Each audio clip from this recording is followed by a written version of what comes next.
Welcome to America's Heroes Group.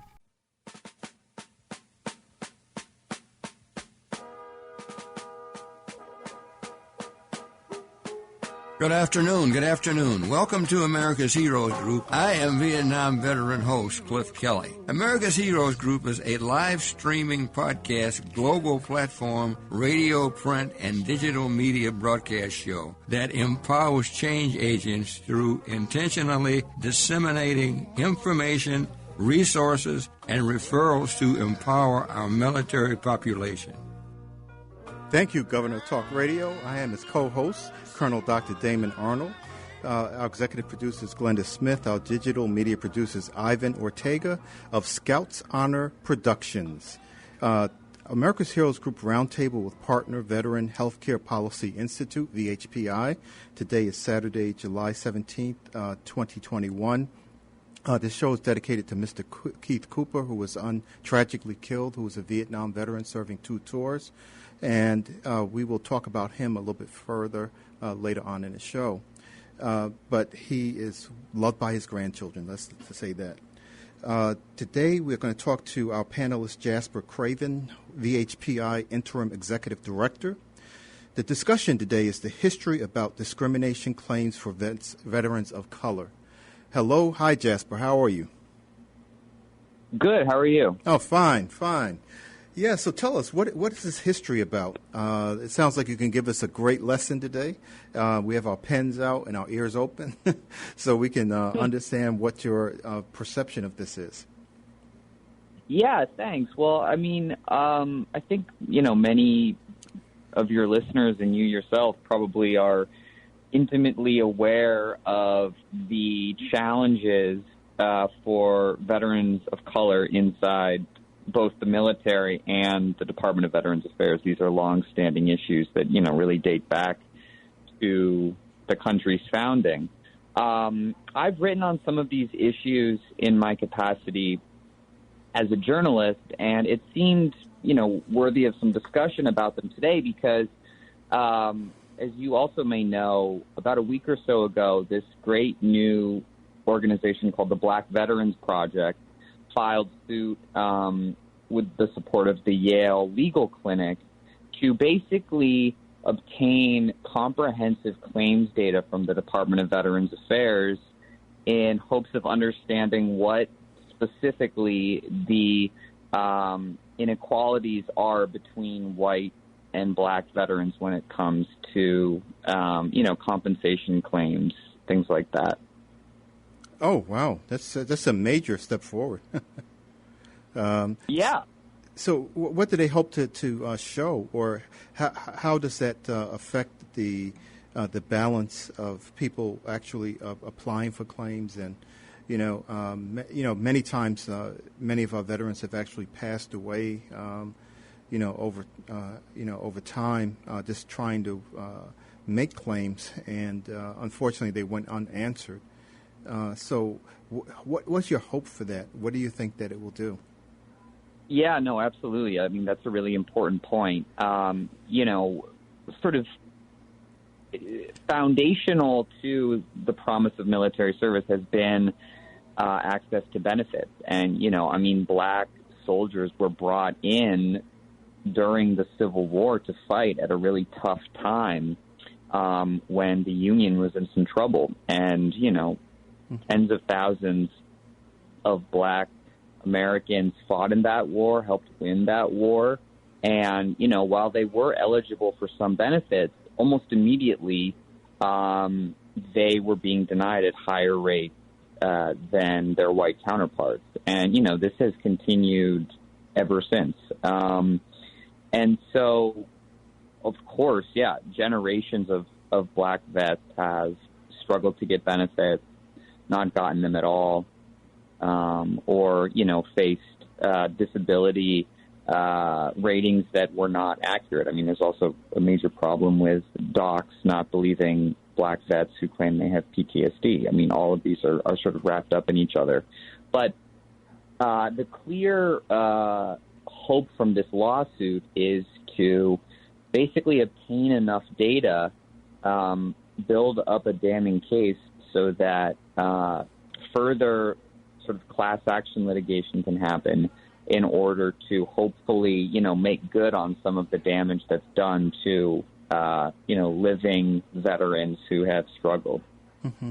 Yeah, that's a good point you're making. I was wondering, with a little bit of my earlier comment that some veterans have, passed on, waiting for benefits that never were actualized. So if this was found that they were actually, due benefits, is that something that could be potentially reclaimed by the family, or living spouses, or surviving spouses of those veterans who've passed? Yeah, that's a really good question. And I spoke to the co-founder of the Black Veterans Project, Richard Brookshire, a couple days ago about this. And, I think they're still sort of figuring out exactly how they would structure a suit. But I do think that is a consideration of theirs. And I think that ideally they would be able to secure some sort of payment for the families of deceased vets, because that's certainly, these benefits certainly are owed to the family. They were never realized. Yeah. Do we have any statistics so far, on some of the things? I remember hearing that there were some statistics maybe out there that were looking at the discriminatory practices and how, in actual some numbers, how they've been occurring.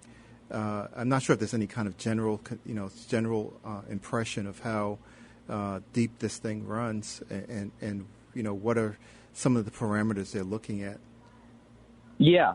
Well, there is some data. It's incomplete, but I mean, when I was writing about this a few months ago, one of the more shocking data points came in this 2003 survey. I think 3,000 veterans were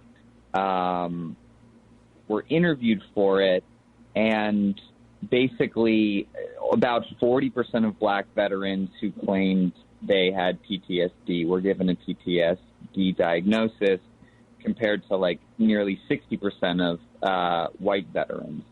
And so there, I mean, you can see a pretty stark difference in how that specific claim is being made and is being accepted by the VA. Obviously that is incomplete, but there's also just a lot of disparities across the VA when it comes to veterans of color compared to white veterans. I mean, in many ways, the VA does a better job at dealing with those disparities than the private sector healthcare system. But even so, like, Black and Hispanic veterans make up 15% of the population, and yet represent like 45% of all homeless veterans. So like that's like another clear issue, a disparity that is shocking, frankly. And then, beyond that, especially under Trump, there were also just a lot of really shocking anecdotes around racism at VA facilities by staff, just like not necessarily in the provision of health care, but, Black staff feeling like they had been mistreated by their superiors because of their skin color, or, that they were denied promotions, or, there were like some also shocking cases where they saw, just like use of the N-word against them, or found, nooses on their desks, like pretty wild stuff. And so I think there also just needs to be a real reckoning and a real improvement of conditions for the VA workforce, which is also majority veteran. A lot of vets are working in the VA. A lot of them are vets of color, and so they also need to have their concerns remediated. Yeah, I can imagine. Can imagine having a noose on your desk, and then the next day you're called into combat with the person who put that there. Not a good feeling, huh? No, not at all. The former VA secretary, Robert Wilkie, was himself actually a former member of numerous neo-Confederate groups, and, gave speeches that basically testified to the bravery of people like Jefferson Davis and other Confederate leaders. So, starting at the top, there was really a lot of discrimination, and it really trickled down over the last 4 years. And so I think there just needs to be an overall reckoning now with the VA and these issues. Yeah, and it's kind of interesting to me because it's really, we have the rules and the regulations and, the laws that are, UCMJ, so the Uniform Code of Military Justice. But it seems as though there still is a need to make sure that the constitutional principles apply to anyone who serves this nation, and irrespective of their, creed, color, gender identity, and their, the gender in general, man or woman, right? So, I'm wondering when we start seeing things like the insurrection, on January 6th, and we see the prior, administration that was really vocally destructive of people. We have veterans who are coming back over from Afghanistan, and during the transition time, as people are coming back over, the question always arises: well, what kind of country am I coming back to?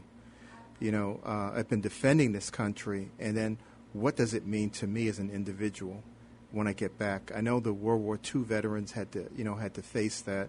And the Vietnam veterans. And the Vietnam veterans, irrespective of your color, I think you were really, really disrespected to a great degree, even though you were, called up by the country to serve.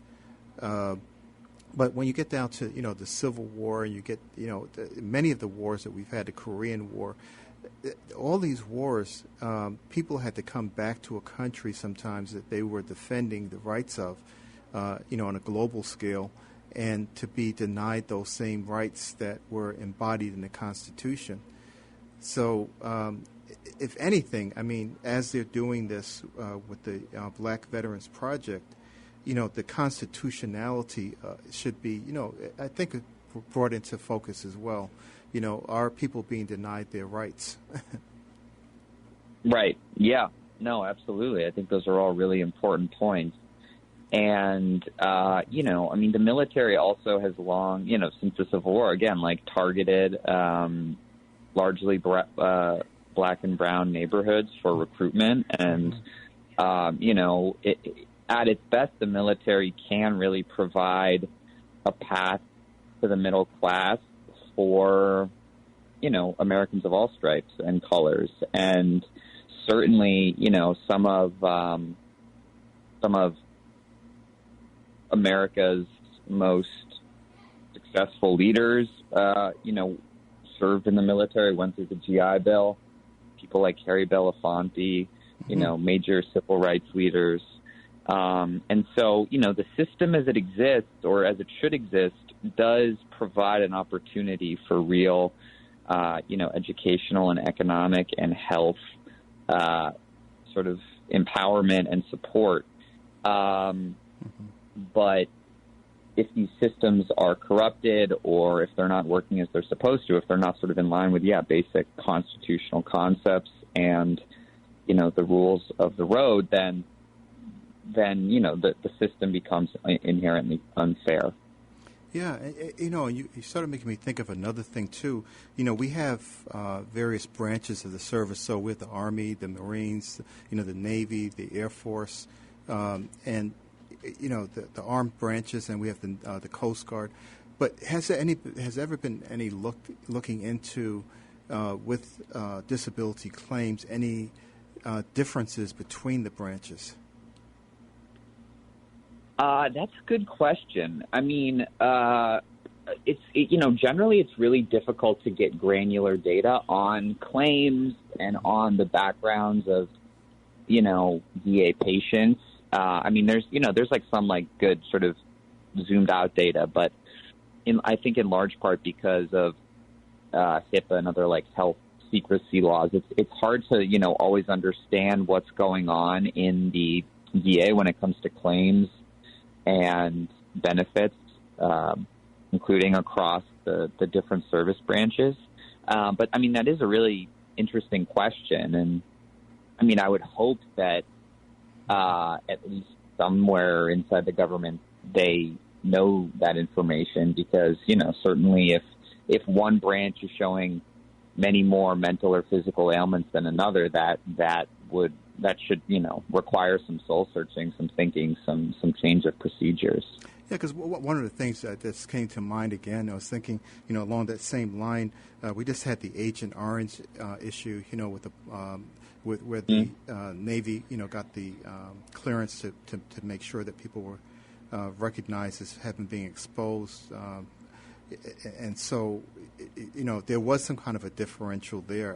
I'd imagine, you know, depending on where they thought you were or what line of service you were in, But that's kind of, that's something maybe I hope the data shows that later on, you know, that, and that would be, you know, more of a focused kind of review.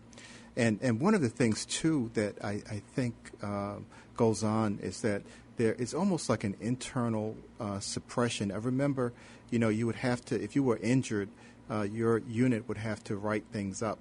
And there was a great deal of resistance to writing things up because there's a lot of paperwork and, you know, they wouldn't document things. So this is really a command decision as well. So those people who are in the field who need to have, you know, their claims sort of justified in the battle, on the battlefield, we need to have more of that, or some kind of focus needs to be placed on that too. Yeah, absolutely. And, you know, I think there just needs to also be fundamental sort of belief in the veterans' perspective, in what they claim happened to them, you know, in all of that stuff, so that, you know, every veteran is able to smoothly access care and benefits. And, you know, I mean, frankly, there should be in the view of VHPI, benefits should be open to, you know, veterans of all stripes, including those with less than honorable discharges. I mean, you know, much of the time those discharged with that status, you know, acted out or had issues specifically because of the service that they saw and they experienced. And so, I mean, sort of zooming out, I think this should prompt a broader debate about, you know, the availability of benefits. And I think, you know, more work needs to be done to remove some of the hurdles to securing that help. Yes. Yeah. So you know, what other areas? I mean, because I know, you know, with the Healthcare Policy Institute, you're really probably this, you know, wringing your hands waiting for this data to come in, you know, because that's the you know, that's the blood flow for, you know, doing you know, research and investigating things. So big data is everything right now. So what do you think what do they need to look at, or what kind of areas are really of concern to you? Because there are many different types of claims, like you mentioned, you know, PTSD is one of the diagnoses. But do you have a sense of where you think that the system is particularly failing? Well, I mean, there's numerous choke points or areas of frustration. I mean, we talk to a lot of veterans, and many have, you know, unique challenges, experiences. It can also sort of depend on the facility or the VISN level, as you know. But, you know, one real issue that we've identified are compensation and pension exams, which, you know, are sort of the prerequisite almost all of the time for veterans to receive benefits. They're sort of evaluated on any injuries they may have. And in the final months of the Trump administration, all of those exams were fully privatized. And so they're now being done by private sector companies. And a lot of veterans really become frustrated, even more frustrated than they were previously with these exams, just because a lot of evaluators don't have military cultural competency, and they're not great at seeing military sexual assault or PTSD, or, you know, sort of understanding the wear and tear that comes with military service. And so oftentimes because of that, the exams themselves are not as accurate as they should be, and that, that can affect the outcome. Right, yeah, of a full disability rating. So that's a real sort of specific idea, yeah. Oh, well, we're running out of time. We have like 2 seconds left. Unfortunately, every time I get on the phone or on the show with you, I always wish we had more time, like an hour at least. But do you have a website that they can go to find out more information? Yeah, folks can reach us at veteranspolicy.org. We have a lot of our, policy critiques, investigative reports, and you can also contact us there. Fantastic. Thank you so much, Jasper, and thank you, partner Veteran Healthcare Policy Institute. You're doing a wonderful job for our veterans, and we know we're going to have you back on multiple times because this is an issue that is just starting to come to fruition for us to fight against. Okay, so stay with us. America's Heroes Group will be right back, and we'll be right back on the scene with you.